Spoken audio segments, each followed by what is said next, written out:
सभापती महोदय, या राज्य उत्पादन शुल्क विभागाच्या बाबत उमाताई खापरे यांनी जो प्रश्न उचलला आणि अतिशय महत्त्वाच्या बाबी त्यांनी आपल्यासमोर आणलेल्या आहेत.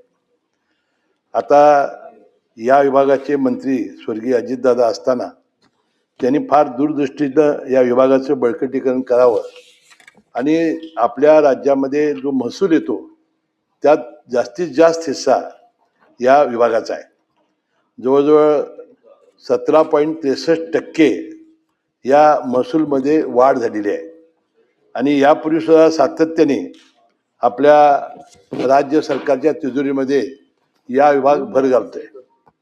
आता सन्माननीय सदस्याने जे प्रश्न विचारले की बेकायदेशीर दारू वाहतूक, परराज्यातून येणारी बनावट दारू, त्यामुळे त्याचे वाढणारे परिणाम, यासाठी एक कडक व्यवस्था करण्याच्या दृष्टीनं त्यावेळा तत्कालीन मंत्री अजितदादा पवार यांनी राज्य उत्पादन शुल्क माध्यमातून 2025-26 मध्ये 3,32,575 कोटीचा महसूल उद्दिष्ट होतं. त्यापैकी 19,958 कोटीचा महसूल प्राप्त झाला होता. 26-27 साली 37,518 कोटी एवढं उद्दिष्ट असून ते 2026 अखेर 6,883 कोटी प्राप्त झालेले आहेत.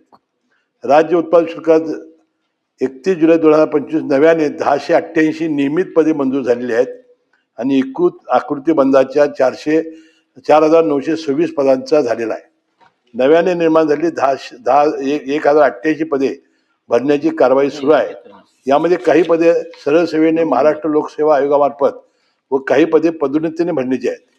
परंतु पद्धतीनं भरण्याच्या त्या संवर्गाला मॅटनं स्थगिती दिल्यामुळं काही त्याला कालावधी लागणार आहे. त्यामुळे रिक्त असलेलं प्रमाण हे 34% यामुळे दिसून येतं.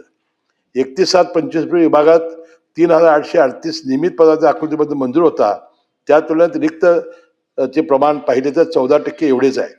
नव्याने निर्माण केलेल्या पदामध्ये मुंबई, ठाणे, पुणे, नाशिक, नागपूर, अहिल्यानगर या 6 मोठ्या जिल्ह्यातील राज्य उत्पादन शुल्क विभागाचे प्रत्येकी नवीन अशी 6 अधीक्षक कार्यालय तयार करण्यात आलेले आहेत आणि महाराष्ट्र लोकसेवा आयोगानं ही पदं लवकरात लवकर भरावीत अशी मागणी केलेली आहे.